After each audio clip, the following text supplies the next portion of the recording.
வணக்கம் நேயர்களே, கடவுளூர் டிவி நேயர்கள் லட்சுமணன் அன்பு வணக்கங்களை இப்போ நம்ம பார்க்க போகிறது வார ராசி பலன் 13ஆம் தேதியிலேருந்து 19ஆம் தேதி வரை எப்படி இருக்க போதும் பார்க்க போகிறோம். ஸோ எப்போதுமே சொல்லுதான் லக்னத்துக்கு பாருங்கள், ராசிக்கு பார்ப்பது லக்னத்துக்கு பார்க்க ரொம்ப பர்ஃபெக்டாக இருக்கும். உதாரணமாக நீ ஒரு மகர லக்னம் விருச்சிக ராசினா நீங்கள் விருச்சிக ராசிக்கான பலன்களை பார்க்கறத விட மகர ராசிக்கான பலன்களை பார்க்க ரொம்ப பர்ஃபெக்டாக இருக்கும். முதல்ல வரது பொது பலங்கள். ஸோ அதுக்கப்புறம் பார்த்தீங்கன்னா தசாபுக்தி பலன்கள் வரும். ஸோ உங்களுக்கு வந்து என்ன தசாபுக்தி அந்தரங்கள் வருதோ அதை லிங்க் பண்ணி பார்க்கும்போது ரொம்ப பர்ஃபெக்டாக இருக்கும். வீடியோட எண்டில் டிப் ஆஃப் த வீக் இருக்குது, மறக்காமல் பாருங்கள். ரிஷபராசி வந்து பார்த்தீங்கன்னா உங்களுக்கு ராசி அதிபதி சுக்கிரன் வந்து பார்த்தீங்கன்னா 10 இருக்காருங்க. ஸோ 10 இருக்கும்போது என்ன மாதிரி விஷயங்களும் வேலை சம்பந்தமான விஷயம் நல்ல ஏற்றங்கள் வருவதற்கான வாய்ப்புகள் இருக்குது. மற்றபடி வந்து கொஞ்சம் கடுபடிகள் அதிகமாக இருந்தாலும் அடுத்த லெவல் போகிறதுக்கான வாய்ப்புலாம் ரொம்ப நல்லா இருக்குது. அது மட்டும் இல்லாமல் உங்களுக்கு வந்து எதாவது கடன் கேட்டதீங்கன்னா தொழில் ரீதியான விஷயங்கள் ஏதாவது கடன் கேட்டதுன்னா கிடைப்பதற்கான வாய்ப்புலாம் ரொம்ப நல்லா இருக்குது. அதுக்கப்புறம் பார்க்கும்போது உங்களுக்கு 2 மற்றும் 5ஆம் அதிபதியான புதன் 2 மற்றும் 5ஆம் அதிபதியான புதன் வந்து 8 இருக்கும்போது கொஞ்சம் குழந்தைகளை இடவரமாக பேசுறது, குடும்பத்தில் வந்து சின்ன ஒரு சலசலப்புகள் இருக்கிறதுக்கான வாய்ப்புலாம் கொஞ்சம் கவனமாக இருக்கணும். அதுவும் சுக்கிரனுடைய சாதத்தில் இருக்கும்போது கொஞ்சம் தொழில் ரீதியான விஷயங்கள் வந்து ஏதாவது டாக்குமெண்ட் இந்த மாதிரி அக்ரிமெண்ட் ஏதாச்சும் சைன் பண்ணுறது, பொருள் வரவான விஷயங்கள்லாம் கொஞ்சம் கவனமாக இருக்கிறது ரொம்ப அவசியங்க. அதுக்கப்புறம் பார்க்கும்போது உங்களுக்கு 3ஆம் அதிபதியான சந்திரன் 3ஆம் அதிபதி சந்திரன் சிறப்பான பலன்கள், நல்ல விஷயங்கள், நல்ல ஏற்றங்கள் வருவதற்கான வாய்ப்பு, உங்களுக்கு முயற்சியில் பெரிய வெற்றிகள் வருவதற்கான வாய்ப்பு ரொம்ப நல்லா இருக்குது. மற்றபடி வந்து பார்த்தீங்கன்னா உங்களுக்கு 4ஆம் அதிபதியான சூரியன் வந்து பார்த்தீங்கன்னா உங்களுக்கு இப்போ 8 போகும்போது கொஞ்சம் கவனமாக இருக்கணுங்க. தாயாரோட உடல்நலம் சார்ந்த விஷயங்களை கொஞ்சம் கவனமாக இருக்கணும். தாயாரோட உடல்நலம் சார்ந்த விஷயங்கள், அது மட்டும் இல்லாமல் பூமி மற்றும் வண்டி வாகனம் சம்பந்தமான விஷயம் கொஞ்சம் கவனமாக இருக்கிறது ரொம்ப அவசியங்க. ஏன்னா வந்து அது வந்து 8ஆம் இடம் போது கொஞ்சம் சேலஞ்சஸ் இருக்கும், நம்ம கொஞ்சம் எமோட் பண்ணுற மாதிரி இருக்கும், கொஞ்சம் கவனமாக இருக்குது ரொம்ப நல்லது.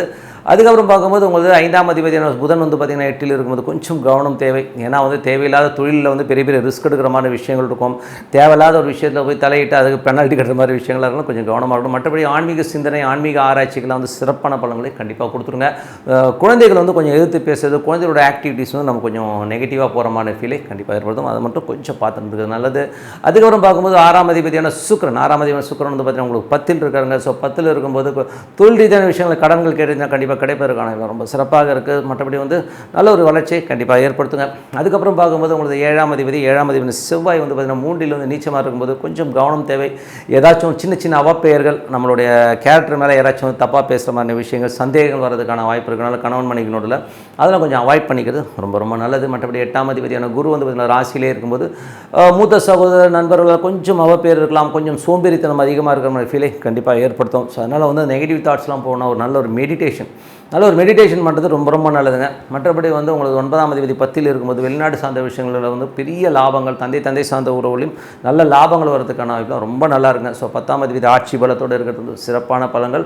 பட் இருந்தாலும் வந்து அது வந்து 8ஆம் அதிபதியுடைய சாரத்தில் போகும்போது தொழில் ரீதியான விஷயங்கள் வந்து கொஞ்சம் கவனமாக இருக்கிறது ரொம்ப அவசியங்க. மற்றபடி 11ஆம் அதிபதி உங்களுக்கு குருவாக இருந்த கொஞ்சம் நண்பர்கள் விஷயங்களும் மூத்த சகோதர சம்பந்தமான விஷயம் கொஞ்சம் கவனமாக இருக்குது ரொம்ப நல்லதுங்க. ஸோ இதுவரை பார்த்தது பொது பலன்கள். இப்போ பார்க்க போகிறது தசாபுத்தி பலன்கள் எப்படி பார்ப்போம். ஸோ ரிஷப லக்னமாக இருந்து சூரிய தசாபுத்தி அந்த சூரியன் 8 இருக்கும்போது கவனமாக இருக்கணும். வண்டி வாகனம் ஓட்டுறது, தாயார் சம்பந்தமான விஷயம், நிலபுலங்கள் சம்பந்தமான விஷயம் ரொம்ப கவனமாக இருக்குது ரொம்ப அவசியங்க.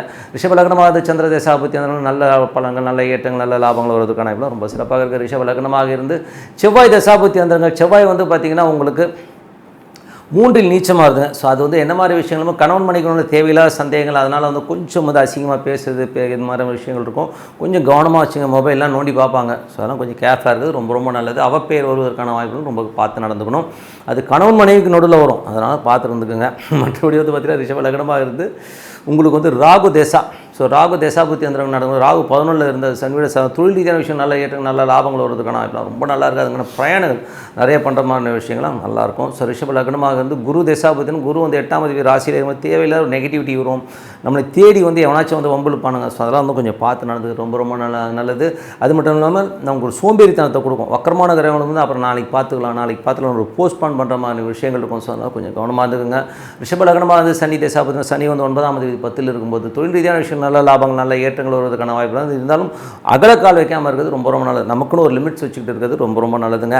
மற்றபடி வந்து ரிஷப லக்னமாக இருந்து புதன் தசாபுத்தின புதன் வந்து பார்த்திங்கன்னா 5ஆம் அதிபதி உங்களுக்கு வந்து 8 இருக்கும்போது குழந்தைகள் கொஞ்சம் கேள்வி கேட்பாங்க. குழந்தைகளுக்கு உங்களுக்கு கொஞ்சம் கருத்து வேறுபாடு, கொஞ்சம் டென்ஷன்ஸ்லாம் இருக்கிறதுக்கான வாய்ப்புகளும் ரொம்ப கவனமாக இருக்கணும். மற்றபடி வந்து பார்த்தீங்கன்னா ரிஷப லக்னமாக வந்து கேது தேசாபுத்தின கேது வந்து 5 இருக்கும்போது ஞானத்தை சார்ந்த விஷயங்களை சிறப்பாக கொடுப்பார். ஸோ தாயாரோட உடல்நலம் சார்ந்த விஷயங்களை கொஞ்சம் கவனமாக இருக்கணுங்க. அம்மாவுக்கு உங்களுக்கும் நிறைய வாக்குவாதங்கள் வரதுக்கான வாய்ப்பு இருக்குன்னா கொஞ்சம் பார்த்து நடந்துக்கணும். மற்றபடி வந்து பார்த்திங்கன்னா ரிஷப லக்னமாக இருந்து சுக்கிர தசாபுத்தின சுக்கிரன் வந்து பார்த்திங்கன்னா 10 இருக்கும்போது தொழில் ரீதியான விஷயங்கள் ரொம்ப சிறப்பாக இருக்கும். தொழில் ரீதியான விஷயம் ஏதாவது கடன் கேட்டதுன்னா கிடைக்கிறதுக்கான நல்ல ரொட்டேஷன் வரதுக்கான ரொம்ப சிறப்பாக இருக்குங்க. ஸோ நல்ல விஷயங்கள் நல்ல மாற்றங்களாக இருக்கணும். ஒரு பிரார்த்தனை அவசியம், மனதார இறைவனை பிரார்த்தனை பண்ண கண்டிப்பாக அடுத்த லெவல் போகிறதுக்கான வாய்ப்பு நல்லா இருக்குது. இப்போ பார்க்க போகிறது tip of the week. So tip of the வீக்கில் வந்து நம்ம வந்து இப்போ பார்க்க போகிறது என்னன்னா இந்த திதி நட்சத்திரம் கிழமை. ஸோ இதை வந்து நம்ம எப்படி ஃபாலோ பண்ணால் நம்ம வாழ்க்கையில் முன்னுக்கு வர முடியும் அப்படிங்கிற விஷயத்தை தான் பார்க்க போகிறோம். இதில் வந்து ஏன் இதை மெயினாக சொல்கிறேன்னா, நமக்கு வந்து நிறைய பிரச்சனைகளை வந்து இந்த 3 விஷயத்தை வந்து ஒட்டி தான் வரும். ஸோ அதனால் வந்து அதை தான் சொல்கிறோம். ஸோ இதில் வந்து பார்த்திங்கன்னா திதிங்கிறது வந்து உங்களோட ஜாதகத்தில் வந்து எந்த திதியில் நம்ம பிறந்திருக்கோமோ அந்த திதிங்கிறது வந்து நம்ம மூதாதையர் சம்மந்தமான விஷயங்கள், பழைய கர்மாக்களை சொல்கிறது வந்து திதிங்க. ஸோ அதனால் திதிங்கிறதுல வந்து நமக்கு பிரச்சனை இருந்ததுன்னா வீட்டில் வந்து ஒரு நிம்மதி இல்லாமல் கொஞ்சம் வந்து ஒரு ஸ்ட்ரெஸ்ஸாக இருக்கிற மாதிரி ஃபீலை கண்டிப்பாக ஏற்படுத்தும். ஸோ அந்த மாதிரி விஷயங்கள் இருக்குன்னா, ஸோ மூதாதையருடைய பிரச்சனைகள் உங்கள் ஜாதகத்தில் இருக்கிறதா நீங்கள் ஃபீல் பண்ணிங்கன்னா நீங்கள் வந்து என்ன பண்ணணும் அப்படின்னும்போது இந்த அமாவாசை திதி கொடுக்குற ஒரு விஷயத்தை பண்ணிட்டு வந்தீங்கன்னா அந்த திதி தோஷங்கள் விலகுவதற்கான வாய்ப்புலாம் நிறைய இருக்குது. ஸோ அந்த மாதிரி விளக்கு போடுறது, இல்லை வந்து ஒரு தானம் கொடுக்குறது, இந்த மாதிரி விஷயங்களால் வந்து நம்ம பழைய, அதாவது நம்ம தாத்தாவோ இல்லை நம்மளே முன் ஜென்மத்தில் இருக்கிற ஒரு ஜெனட்டிக் ஃபேக்டில் இருக்கிற பிரச்சனைகளை வந்து திதி சொல்லும். ஸோ அதில் வந்து நம்ம கிளியர் பண்ணிக்கிட்டோம்னா வீட்டில் வந்து இது வந்து அந்த திதி பிரச்சனை பார்த்திங்கன்னா ஜெனட்டிக்காக வந்து உங்களுக்கு இருக்கும், உங்கள் பையனுக்கு இருக்கும். ஸோ எல்லாருக்குமே ஜெனட்டிக்காக வரும். ஸோ அது வந்து கிளியராகிறதுக்கு நம்ம அந்த அமாவாசை பிரார்த்தனை ரொம்ப சிறப்பாக இருக்கும். அது மட்டும் ஒரு பிரத்யேகமான ஒரு விஷயங்கள், அதாவது பழைய விஷயங்கள் அந்த ஜெனட்டிக் ஃபேக்டில் இருக்கிற கிளியர் பண்ணுறதுக்குலாம் வந்து திதி வந்து யூஸ்ஃபுல்லாக இருக்குங்க. அதுக்கப்புறம் நீங்கள் பிறந்த நட்சத்திரம். ஸோ பிறந்த நட்சத்திரங்கிறது வந்து நடைமுறையில் நம்ம இருக்கிற ஒரு பிரச்சனைகளை வந்து கிளியர் பண்ணுறதுக்கான வாய்ப்பில் கண்டிப்பாக வந்து நட்சத்திரம் பண்ணணும். ஸோ நீங்கள் பிறந்த நட்சத்திரத்தை அன்றைக்கி நீங்கள் வழிபாடு பண்ணும்போது சிறப்பான பலன்கள்னா அன்றைக்கி ஏதாவது பிரச்சனை இருக்குன்னா அந்த பிரச்சனைகளெல்லாம் அன்னன்னைக்கு வந்து கிளியர் பண்ணுறதுக்கான வாய்ப்புலாம் வந்து நட்சத்திரம் கொடுக்கணும். திதிங்கிறது வந்து பார்த்திங்கன்னா மூதாதை அந்த பர்டிகுலர் திதி அன்றைக்கி அந்த தெய்வத்தை, அந்த திதிக்கான தெய்வத்தை வழிபடும்போது அந்த திதிக்கான பிரச்சனைகள் நீங்கும்.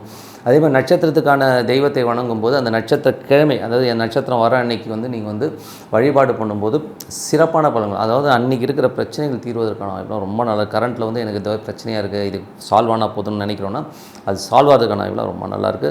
அதே நேரத்தில் வந்து பார்த்திங்கன்னா கிழமை. ஸோ கிழமைங்கிறது வந்து எப்படி வரும்னா, நட்சத்திரம்ன்றது ஒரு இது வரும். ஸோ கிழமைங்கிறது வந்து பார்த்திங்கன்னா நீங்கள் நம்ம ஒரு சனிக்கிழமையில் பிறந்திருப்போம், இல்லை திங்கக்கிழமையில் பிறந்திருப்போம். ஸோ நம்ம பிறந்த கிழமை அன்றைக்கி வந்து வழிபாடு பண்ணும்போது நமக்கு ஃப்யூச்சர், நாளைய சந்ததிகள் வந்து ரொம்ப நல்லா இருப்பாங்க. ஸோ நீங்கள் இதை வந்து நீங்கள் ஃபாலோ பண்ணிட்டு வாங்க, அடுத்த கட்டத்தில் சிறப்பான வாழ்க்கை கண்டிப்பாக இருக்குங்க. ஸோ அதனால் மனதார வந்து எப்போதுமே சொல்கிறதான் ஒரு பிரார்த்தனை, தினமும் ஒரு தெய்வத்தை பிடிச்சிட்டு அந்த தெய்வம் நமக்குள்ளே இருக்குன்னு சொல்லி நம்பிக்கையோட பிரார்த்தனை பண்ணுவோம். கண்டிப்பாக அடுத்த கட்டத்துக்கு போகிறதுக்கான ரொம்ப நல்லாயிருக்கு. ஸோ நல்ல விஷயங்கள், நல்ல மாற்றம், பிரார்த்தனை அவசியம். உங்களிடம் விடைபெறுவது உங்கள் லக்ஷ்மி நாராயணன். நன்றி, வணக்கம். கடவுள் அருள் டிவியை பார்த்தமைக்கு நன்றிகள். மேலும் இது போன்ற தகவல்களை தெரிந்து கொள்ள கடவுள் அருள் டிவியை சப்ஸ்கிரைப் செய்யுங்கள். மறக்காமல் பெல் ஐக்கானை கிளிக் செய்யுங்கள்.